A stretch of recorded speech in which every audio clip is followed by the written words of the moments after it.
In kuntum tuhibbunallah fattabi'uni. Jika engkau cinta mahabbah kepada Allah, mahabbah kepada Allah puncaknya ada dalam salat. Maka fattabi'uni, ikutilah aku. Rasulullah turunkan makna ayat ini, sallu kama ra'aitumuni usalli, rawahul Bukhari. Kalau engkau salat, salatlah seperti engkau melihat aku. Maka sahabat sebelum sholat mereka membayangkan Rasulullah di depannya. Itu disebut Rabitatul Syekh, Rabitatul Mursyid. Al-Mursyid al-Haqiqi Sayyiduna Nabi sallallahu alaihi wasallam. Cuma karena kita belum bertemu beliau, maka kita diizinkan bersanad, berijazah, berguru kepada orang yang punya silsilah sanad kepada Rasulullah sallallahu alaihi wasallam. Seperti Syekh Ali ini baca Quran karena tidak temu Rasul. Dari mana beliau ini tahu Al-Quran yang dia baca sama dengan Al-Qurannya Nabi? Karena ada gurunya. Maka tanya beliau ini, "Inta law kullama qabila taqra an taqra Al-Quran tazkur Syekh am la?" Nah. Inta musyrik idan. Zindiq. Allahumma shalli ala Muhammad. Saya tanya sama beliau, antum kalau membaca Quran terbayang guru nggak? Cara membacanya, cara ngajarnya? Dia bilang iya. Saya langsung bilang ente musyrik. Dia jawab adi zindik. Pas dah ya. Sesama mantan begitu. Baik. As-salafi as-sabiq, as-salafi sabiqan. Anak kadzalik. Alhamdulillah. Jadi ibu, bapak semua, bolehkah berrabithah, mengkaitkan qalbu kepada guru? Bukan hanya boleh, itu perintah Rasulullah sallallahu alaihi wasallam. Karena sahabat gurunya Nabi, maka yang diingatnya Nabi. Kalau kita gurunya, guru ngaji di TPA, ya itu yang diingat. Yang sudah belajar zikir yang diingat guru zikirnya. Yang punya gurunya wali, ingatlah gurunya wali sebelum berzikir, bukan saat berzikir. Apa yang diingat? Kalau ingat guru, pasti ingat tekniknya guru, ajarannya guru. Maka mengingat guru bagian daripada mahabbatur Rasul. Man ahabba syuyukh ahabbar Rasul sallallahu alaihi wasallam.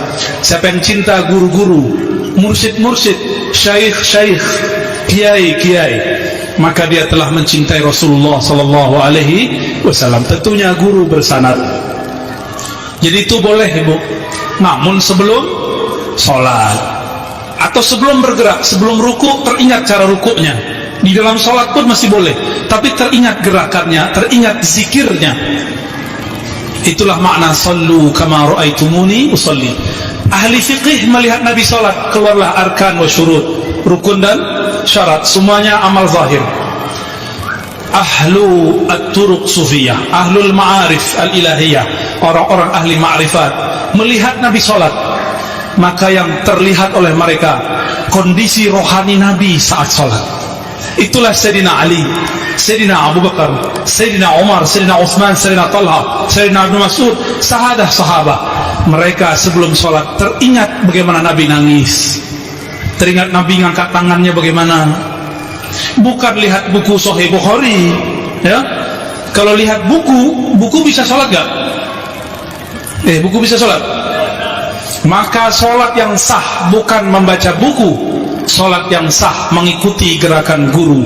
Gurulah periwayat fi'il Nabi. Oleh karena itu, meskipun Imam Bukhari sudah wafat meriwayatkan hadis, yang selesai itu riwayat qauli. Riwayat fi'li, perbuatan, masih diriwayatkan oleh guru-guru ngaji, masyayikh sampai kiamat. Ahlul qiraah meriwayatkan lafaznya Nabi sampai kiamat. Sampai kiamat. Yang berhenti cuma riwayat Sahih Imam Bukhari, tapi riwayat rohani Nabi tidak berhenti. Maka nur Rasulullah turun ke Sayyidina Ali, Sayyidina Abu Bakar, sahadah ulama sampai ke kolbu kita. Itulah yang bercahaya di kolbu. Itulah maksudnya, jika engkau sholat, maka pandanglah aku. Sebagaimana engkau memandang aku, begitulah cara engkau sholat. Sebagaimana engkau memandang aku zikir, begitulah engkau berzikir. Tapi Nabi sholat, sahabat beda cara. Sayyidina Abu Bakar kalau takbir suaranya hilang, Allahu Akbar, langsung menangis. Dia tidak sanggup membaca nama Allah satupun. Bismillah, langsung suaranya nangis.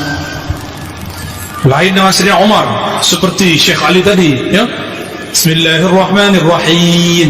Sekarang ada lagi cara baru. Bismillahirrahmanirrahim. Alhamdulillahirabbil alamin. Arrahmanirrahim. Ya salah.